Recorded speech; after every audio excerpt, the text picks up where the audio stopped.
Salut à tous, c'est Poussinet, j'espère que vous allez bien. Aujourd'hui, je vous présente les achats jeux vidéo réalisés sur le mois de novembre 2023. Sachez que cette semaine, il n'y aura pas de vidéo jeux vidéo, de toute façon, je pense que vous vous en doutez, vu que vous êtes sur cette vidéo-là.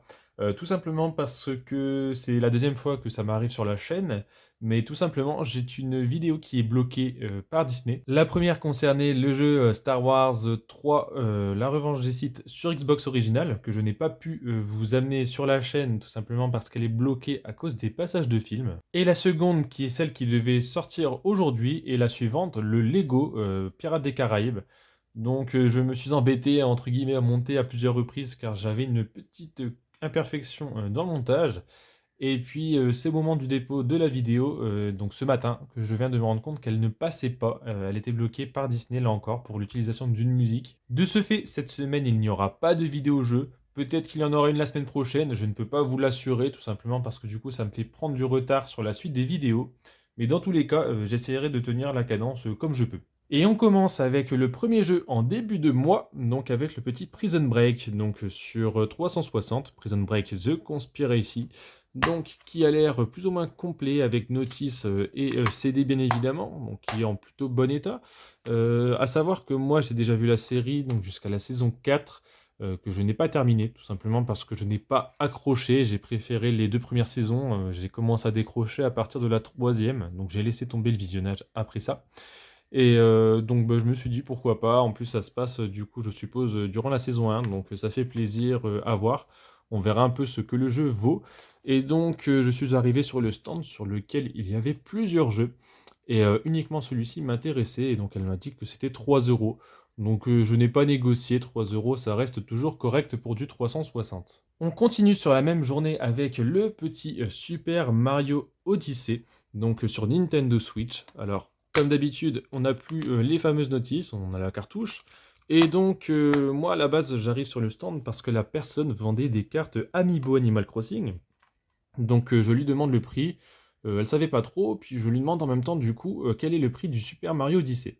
Et elle me sort directement, bah moi je suis plutôt à 40 euros, à 35 euros je vous le laisse, parce que sur internet il vaut quand même encore 45 euros si c'est pas 50 euros. Et du coup, bah moi je lui dis, vous savez, le jeu se trouve actuellement sur internet entre 25 et 30 euros, donc je ne me vois pas mettre un prix aussi haut pour un jeu, en sachant que 45-50 euros c'est le prix magasin.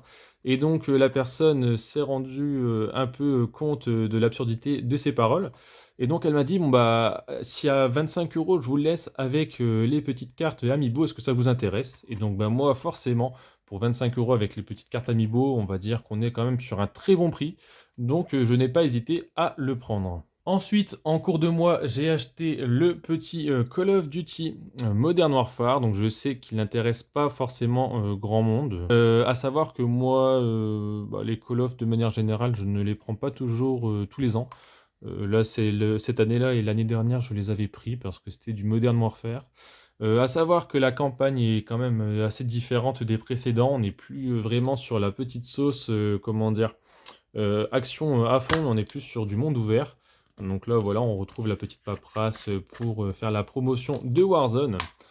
Donc voilà, petit jeu quand même assez cool, moi j'aime beaucoup. Donc pour le prix de 58 euros, je l'avais acheté chez Leclerc neuf. Et puis sinon pour le multi, pour ceux qui ont déjà joué au Modern Warfare 2 de 2009, si je ne me trompe pas, eh bien on retrouve exactement les mêmes maps. Donc ça reste toujours cool si vous voulez un petit retour aux sources, on va dire. Et donc voilà. Pour ceux qui regrettent éventuellement le destin un peu de Call of Duty ces dernières années, je vous invite à aller voir la dernière vidéo de The Great Review, que je vous mettrai juste en haut ici, donc avec une petite fiche. Donc je ne pense pas que vous soyez passé à côté tout de même pour la qualité de ces vidéos de manière générale. Hein, franchement, The Great Review est excellent dans ce qu'il fait.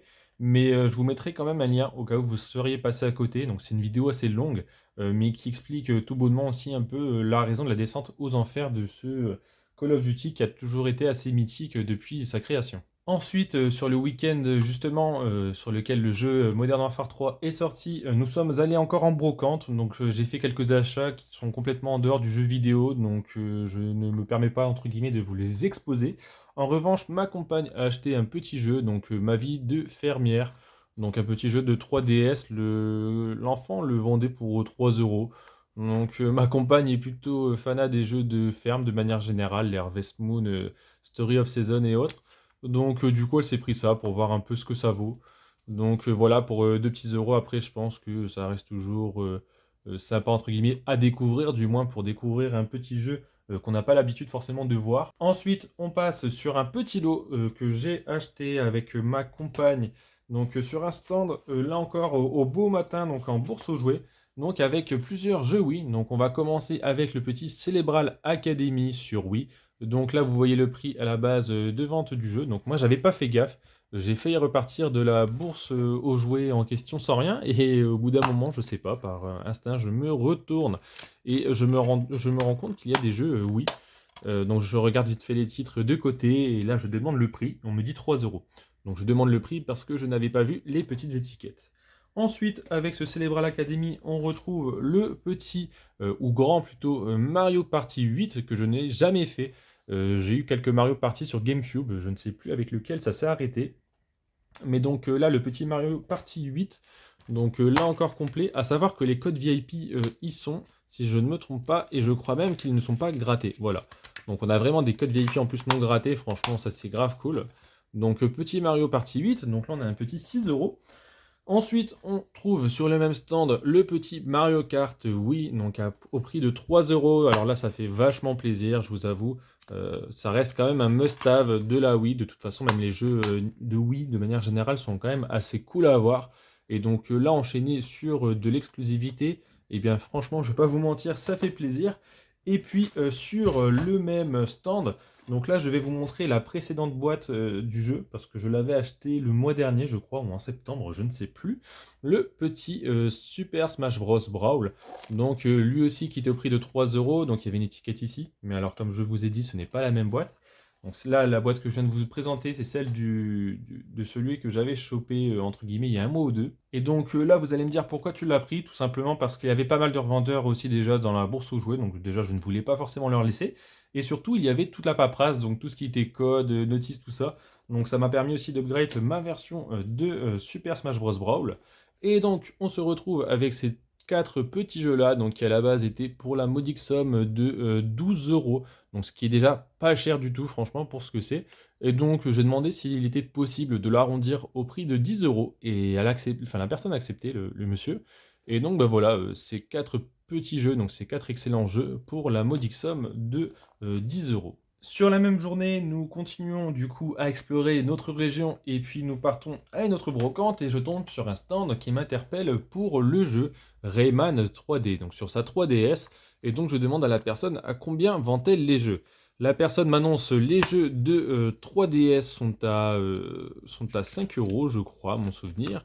Et puis les jeux DS, eux, sont à 4 ou je sais plus. Oui, si, je crois que c'était 4 euros. Donc on retrouve également le petit Volt.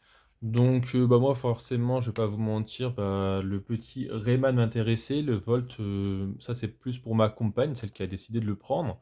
Et donc après je vais pas vous mentir, on avait flashé tous les deux sur le Rayman, hein, mais bah, elle me l'a laissé du coup vu qu'elle s'est pris l'autre jeu. Et donc on en était on était au prix de 9 euros je crois, et on a demandé pour 8 euros les deux si c'était ok, du coup du 4 euros pièce. Et la personne a accepté, donc un petit 8 euros les deux jeux, le petit Rayman et le Volt, ça fait toujours plaisir à avoir. Et pour finir, on en arrive au week-end du 19 novembre. Alors pourquoi ça s'arrête à ce week-end-là? Tout simplement déjà parce que je voulais vous sortir une vidéo cette semaine. Et puis surtout parce que la semaine là qui arrive, eh bien, il n'y a pas de bourse aux jouets dans ma région. Et je vais pas vous mentir, ça fait aussi du bien de se reposer les week-ends. Donc j'espère tout de même retrouver quelques jeux pour décembre, mais en tout cas pour ce mois de novembre, ça va s'arrêter avec les 2 prochains jeux que je vais vous montrer. J'arrive du coup en brocante, enfin du moins en bourse aux jouets à 8h30 au lieu de 7h30 heure d'ouverture. Et j'ai bien fait, tout simplement parce qu'on se balade, on fait quelques achats personnels et pro.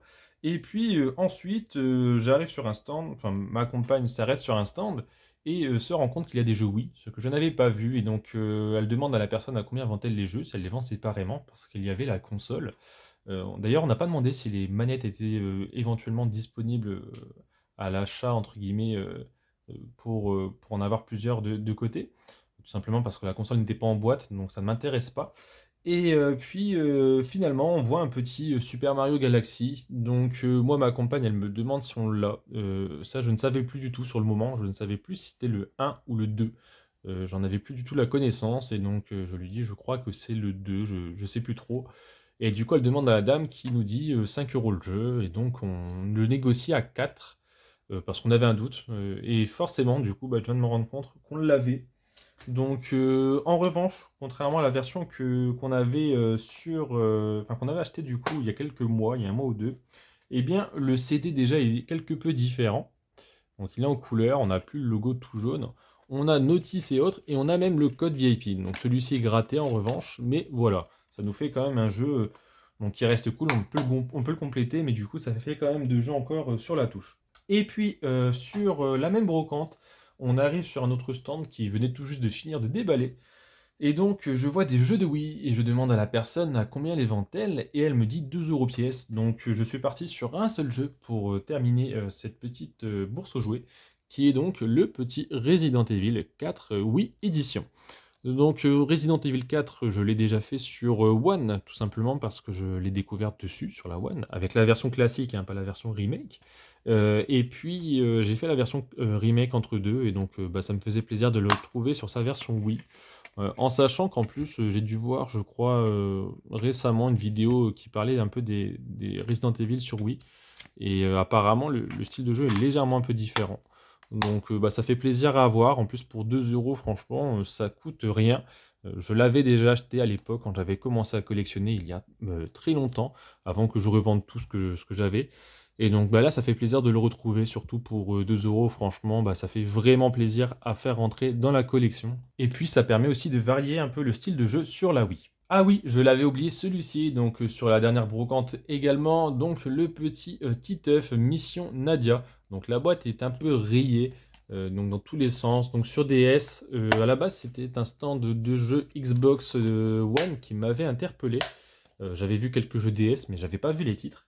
Et la personne m'annonce 10 euros pour les jeux Lego sur Xbox One, et puis on est après à 15-20 euros sur le reste des jeux. Ce qui était bien trop cher pour la qualité des titres. En revanche, le jeu de DS était au prix de 3 euros, donc ma compagne se l'est prise, tout simplement parce que je lui ai dit que le jeu était plutôt sympa, en tout cas sur GBA, j'avais pu le faire à l'époque et je l'avais trouvé cool.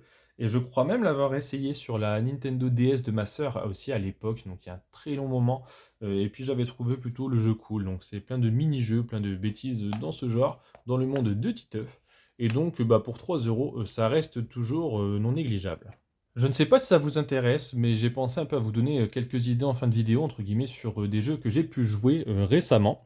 Et donc, ben, pour le mois d'octobre, j'avais fait The Quarry, donc qui est un excellent point and click et qui est vraiment dans le style un peu à la Man of Medan ou je sais plus, je sais plus quel jeu. Donc bref, sur des jeux un peu style film, donc interactif. Et donc, bah, je peux vous donner un peu mon avis sur The Quarry que j'ai trouvé tout bonnement bon. Pour ceux qui ne connaîtraient pas le jeu, donc c'est celui-ci, donc le petit The Quarry, donc qui est dans sa version Xbox Series X, donc petit jeu un peu horrifique. Après, je ne vais pas vous mentir, une fois que vous l'avez fait une première fois, il n'est plus si flippant que ça, plus stressant même tout court. Et donc on l'a fait avec ma compagne et on a passé un super moment. J'ai fait les 100% entre guillemets en termes de G dessus, donc les 1000 G. L'équivalent du platine. Je vais pas vous mentir par contre à faire de cette manière-là, c'est assez dégoûtant dans le sens où bah, à force de torcher le jeu, de le relancer maintes et maintes fois, pour certains succès, eh bien, je vais pas vous mentir, au bout d'un moment, il y a un ras-le-bol qui s'installe. Mais voilà, donc je peux vous le recommander. En revanche, peut-être pas à son prix fort, qui était du coup de 60 euros, je pense, au jour de sa sortie, je sais plus. Mais plutôt pour une petite dizaine, voire quinzaine d'euros, je pense que ça fera toujours l'affaire, mais pas au-delà. Ensuite, je ne l'ai pas sur moi, mais je viens de terminer également Hogwarts Legacy à 100%, donc 1000G platine, l'équivalent, qui est un excellent jeu, je trouve, de manière RPG, dans l'univers un peu d'Harry Potter. En revanche, je vous conseille vivement quand même d'être assez intéressé par l'univers en lui-même, parce que ça reste tout de même un petit open world plus ou moins classique, avec les mêmes mécaniques qu'on pourrait retrouver dans un Assassin's Creed. Et donc, je ne vais pas vous mentir, je pense qu'il est plus préférable que vous soyez un peu passionné par l'univers ou que vous aimiez, parce qu'il est assez répétitif. Et si vous voulez faire les 1000G, il y a pas mal de collectibles à récupérer, soit au nombre de 605, je crois, à mon souvenir. En sachant que vous aurez tout de même 4 saves à faire au total afin de pouvoir atteindre certaines quêtes avec chaque maison disponible. Bref, c'est ici que la vidéo se termine. Si vous ne l'avez pas déjà fait, je vous invite à vous abonner pour ne pas rater les prochaines vidéos qui seront du coup, comme à mon habitude, des full games. À savoir que la semaine prochaine, j'essaierai de vous sortir un jeu, à voir si j'aurai la possibilité et le temps. N'hésitez pas non plus à déposer un like, à échanger dans l'espace commentaire sur ce que vous avez peut-être pu acheter sur ce mois-ci, ou peut-être que vous venez de découvrir des jeux là sur ce que je viens de sortir, même si je ne pense pas que ce soit le cas. Et puis, si vous avez des titres que vous souhaitez voir dans de prochaines vidéos, quand je vous dis des titres, je vous parle des jeux à sortir, eh bien, je vous invite à le mettre en commentaire. Je vous remercie d'avoir regardé la vidéo jusqu'au bout, je vous souhaite une bonne journée ou une bonne soirée, et je vous dis à bientôt.